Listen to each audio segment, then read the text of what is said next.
Have you been asked, have you been given advice or counsel, probably from a friend or a relative, that somehow there is truth in it, but you also know that that is not the right way to do, or that is not probably the right counsel that you want to be done. Sometimes you were starting to tell your concern, hindi ka pa tapos, nagbibigay na ng advice yung kaibigan mo. Have you come across that kind of advice before? Perhaps the advice was given insincerely, with jealousy, with wrong motives, or probably as a test of faith. Whenever I lament or tell my wife about the stress in my office, she would always immediately tell me, mag-resign ka na, go and resign. Sabi ko, teka lang, hold on. May mga binabayaran pa tayo, hindi pa ako dapat mag-resign. I cannot just resign immediately. So, these are the things that happening in our world, no? And in the book of Psalm, David in Psalm 11 had this experience also. He was advised by his well-meaning but somehow erroneous friends of what to do in his situation. He was told to flee for your life. Flee for your life. The foundations have been destroyed. There's no more there. The cause is hopeless. Why not abandon ship? Yeah, that's the advice from well-meaning but erroneous friends and counsels of David. But in this book of Psalm, we can see also later on that the David was determined to stay put. Even though we know that at the later stage he fled also at the same from those who are persecuting him. And now we are here on the character of God, that the Lord is righteous. This is what we're going to study today, on what it means that the Lord is righteous. In the English language, the righteousness and justice are two different words, right? Righteousness has a different meaning, and justice has a different meaning. But in the Old Testament times, in the Hebrew book, the Old Testament, the righteousness and justice form one group of words when it comes to the character of God, and it is called tzedek. This is one group of words behind the two terms, righteousness and justice. These two terms, righteousness and justice, will be considered together in our conversation today as one characteristic of God. And this is the point that God wants every one of us to grasp, that His righteousness and justice will prevail, whether in this earth or after our time here on earth. The time when David was writing this psalm, and we come to the first verse, the first part of verse 1, in the Lord I take refuge. He said, I take refuge. Several weeks ago, Pastor Boots talked about the Lord is my refuge.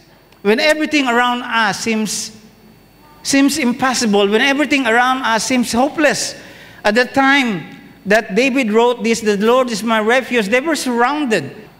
They went to God and they said, God, you are our refuge.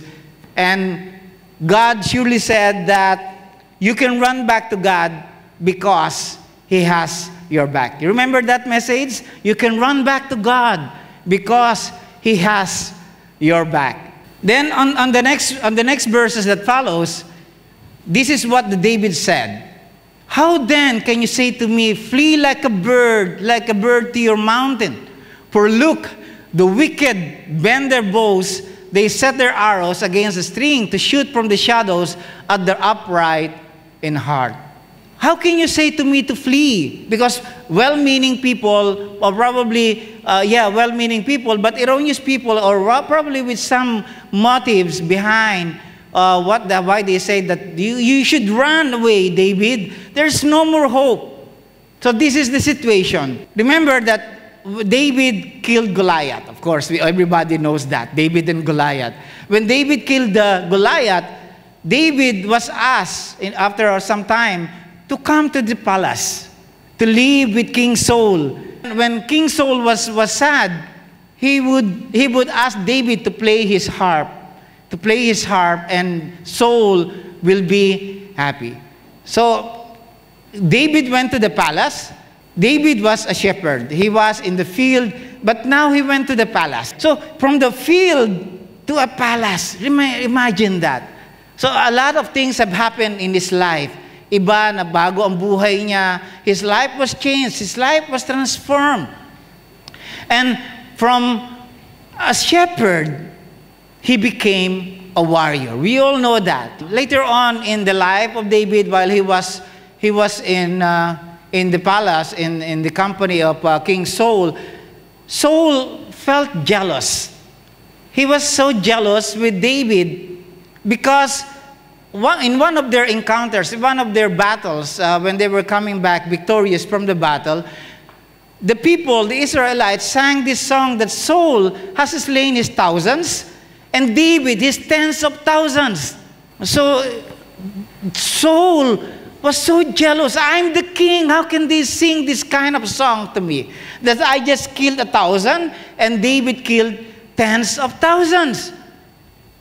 So this King Saul was so jealous. Was so jealous that he even tried to spear David while he was playing the harp. From the field to the palace, from a shepherd to a warrior, in the company of the king, eating good food, enjoying the company of the nobles. But life has turned upside down. Life has become difficult for David, that he was fearing for his life. And that's why people have said that, flee like a bird to your mountain. The supposed good life became difficult. Saul's life has become in danger. And so his friends advised him, why not just flee? Just run away from all these things. But David was determined to stay on. Now, as I was meditating on this scenario of this story that is happening, that is unfolding while I was reading the book of Psalm, I realized that somehow it has some similarities with our life, especially for those Christians who have entrusted, new Christians who have entrusted their life to Jesus. When you submit your life to Jesus, your life has changed as well, for the good. You became happier. There is a new hope. There is a new hope. You found friends. But sooner or later, problems come. And people question you and even ridicule you. You see, if you have not joined burn again, people, even close relatives of us, will say things about us, will ridicule us. If we had not joined that religion, then it would not have happened, all these problems. You even question now God. And even sometimes you get angry with God. God, you said you'll never leave me nor forsake me. Why is this now happening in my life? But this is a scenario, this is a situation that is happening not only in this place, but in many places, in many churches of the world, that people have become happy, but they thought that everything will be all right. But when problems and difficulties come, they question God. Lord, bakit? Why this thing have happened in my life? What happened to David? That from a shepherd to become a warrior, from a field to a palace, he should supposed to have a good life. But it didn't happen.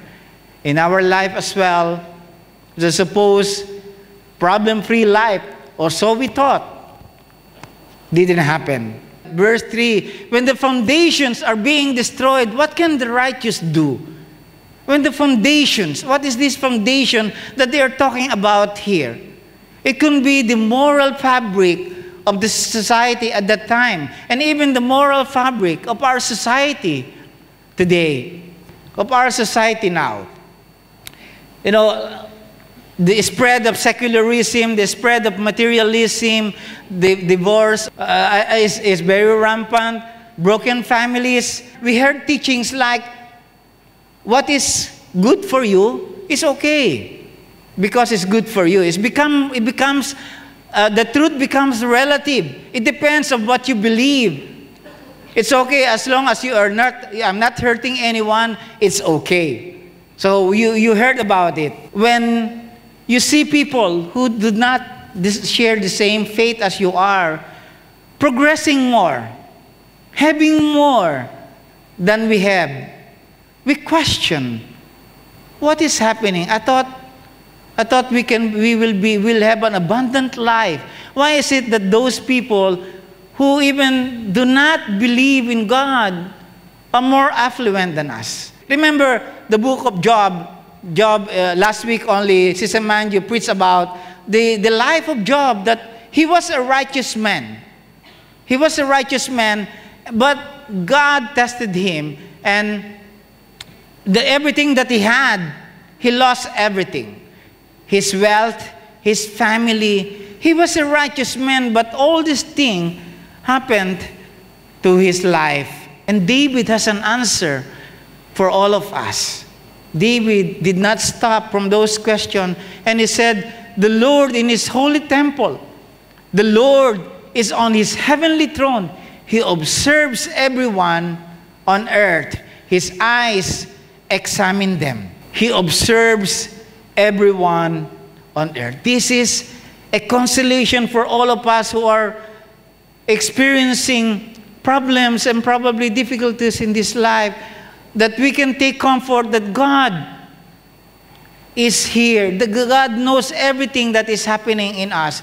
God knows everything that is happening in every one of us here. In Psalm chapter 8, David exclaimed, when I see the heavens, the work of your hands, the heavens and the universe, what is man that you are mindful of? David could not understand why God is still mindful that nothing escapes the eyes of the Lord. And God cares for each one of us here, that in due time, He will lift you up. Alam po ng Panginoon Diyos at mahal po tayo ng Panginoon. He said, the Lord examines the righteous, but the wicked, those who love violence, He hates with a passion. I'd like to give emphasis on the word examines, because this is something that somehow in the midst of what we are going through, we can understand that sometimes God tests us. The problems that we may be encountering now, the difficulties that we may be encountering now, could be a test from God, like what happened to Job. Sure, there are things that are happening in our lives that are a result of probably the sins that we have committed. We earn the consequence of the sins that we are committing in our lives. But there are times that God is testing our faith. Job questions God when he was suffering, when he lost his family, when he lost his wealth, and he lost his health. He was questioning God. God, what is happening to me? And he even said, if I can go up there, if I can just go up to the heavens and present my case to you, I can tell you that I live a blameless life. Yun ang sabi ni Job. Lord, kung papayagan mo lang ako, ididepensa ko yung sarili ko sa iyo. Kumbaga, yun ang sinasabi niya. Ididepensa ko yung sarili ko sa iyo. Hindi, dahil wala akong kasalanan. But you know what? You know what happened? God appeared to Job. Hindi niya sinabi na, kasi anak ganito, kaya ka nagsasuffer ng ganyan. But He proved to Job. He said to Job that, brace yourself like a man. I will question you and you shall answer me. Would you discredit my justice? Would you condemn me to justify yourself? This was the question asked by God to Job. And he went on and on in chapter 39, chapter 40, chapter 41, how marvelous God was. How strong, how mighty God was. God does not need to explain the rightness of the actions to Job, for God is the Creator and we are His creation. For those times that we are suffering in this life, Let us go back to what God has done for us, to the creation, to the world. And we can see that the hand of God was always with us. You can see from there that God knows everything. It's just that sometimes we are being examined, we are being tested. So if you are going through difficulties today, if you're going through some problems today, this could be a test of your faith. And in Hebrew chapter 12 verse 7, he said, endure hardship as discipline. God is treating you as his sons, for what son is not disciplined by his father? Sometimes, mga kapatid, when we are out of the way, kung saan gusto natin pupunta tayo, God is trying to bring us back to the right path. God is trying to bring us back to where we should be. That's why he sometimes bring problems into our lives. Verse 5, the Lord examines the righteous, the same verse that says there, but the wicked, those who love violence, he hates with passion. I like to give emphasis on the word, he hates with passion. I thought God is love. I thought God is love. How come that he hates as well? Why? How come that he has this character that he can hate someone? If God is love, how can he hate? That's a question probably all of us can ask. And there is this statement that we also hear oftentimes, that God hates the sin but loves the sinner. He hates only the sin, but not the sinner. He still loves the sinner. But here, as we go back, he said that those who love violence, he hates with a passion. With a passion. How do we reconcile the two somehow probably conflicting statement? But through God loves everyone, he died for all. But if we continue on sinning and without regard for him, God has the capacity to hate.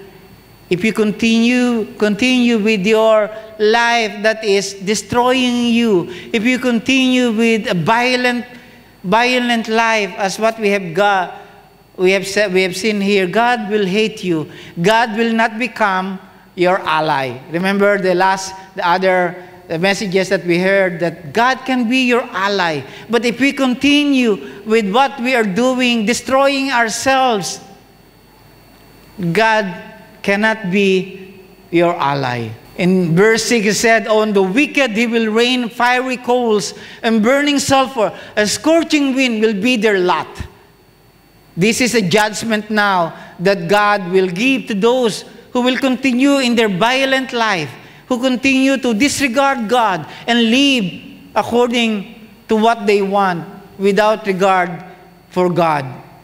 When David was writing this, he could probably thinking about Sodom and Gomorrah. Hindi naman siguro na kapag nagkasala tayo, he will rain fire coals immediately unto us. Hindi, God is not like that. When the sinfulness of man has become so great, he was probably thinking about Sodom and Gomorrah, that people there have exchanged natural relationship between man and woman, and have taken pleasure of relation between man and woman with another woman. And so God was so angry with that generation, with that people, and he rained fiery coals and burning sulfur in those cities. And he could be probably also thinking about hell. Sa ating buhay, there will come a time, David was probably thinking about the punishment of those people that will continue in their sinful behavior, that will continue to disregard God, that will continue to live as if there is no God. And the just judgment will be like hell. God's righteousness and justice will prevail amidst injustice. Even though there are many injustices that are happening in this world, we can take comfort that in this life probably, if not in this life, in the afterlife, that God's righteousness and justice will prevail. And in the last verse that we have, for the Lord is righteous. For the Lord is tzedek. He is our righteousness and justice. In Genesis chapter 18, verse 23, Abraham, this is a story again of Sodom and Gomorrah. When the Lord God was about to destroy Sodom and Gomorrah, Abraham asked God, will you sweep away the righteous with the wicked? Because if he rains sulfur and fiery coals on the city, everyone will perish. So Abraham asked God, will you sweep away the righteous with the wicked? Shall not the judge of all the earth do right? And even if you remember probably I find it humorous also on the part of Abraham. If there are 50 people, if you find 50 people, righteous people on that city, will you destroy that city? And God said no. Abraham continued, Lord, if I may be bolder, if you find 45 people, righteous people in this place, will you destroy it? And God said no. Let me become bolder some more. If you find 40, if you find 30, if you find 20, if you find 10 righteous people in this place, will you destroy it? And God said, no, I will not destroy it. This is the righteousness of God, that He finds righteous people, upright people. He will give mercy. His justice is right because He loves justice. He loves justice. God is both our righteousness and justice, our tzedek. In Deuteronomy 32:4, He is the rock. His deeds are perfect. Everything He does is just and fair. He is not like a God that is out of His whim. He will destroy a life or a city. He is a faithful God who does no wrong. How just and upright He is. He does not leave the guilty unpunished. That is our God. He does not leave the guilty unpunished. He punishes the children and their children for the sin of the parents to the third and fourth generation. When I was reading this, I was feeling scary because God's anger can be up to the third and fourth generation. The life of the Father has become the life of the Son, and the life of the Son after Him. So it's like a circle. This is what I believe what's being taught here, that if the current generation will not submit to God, the next generation will live the same lives, and the next generation that will follow. But for those who will put their trust in God, this can be broken. This can be broken. God's righteousness and justice will prevail amidst the injustice that we can find, amidst the curse that we know of. God, if we submit our lives to Him, will change all these things. The last verse, the upright will see His face. What is see means? The Bible says, if you see the Lord, you will die. Baka it's not about this, but God's presence will be with you.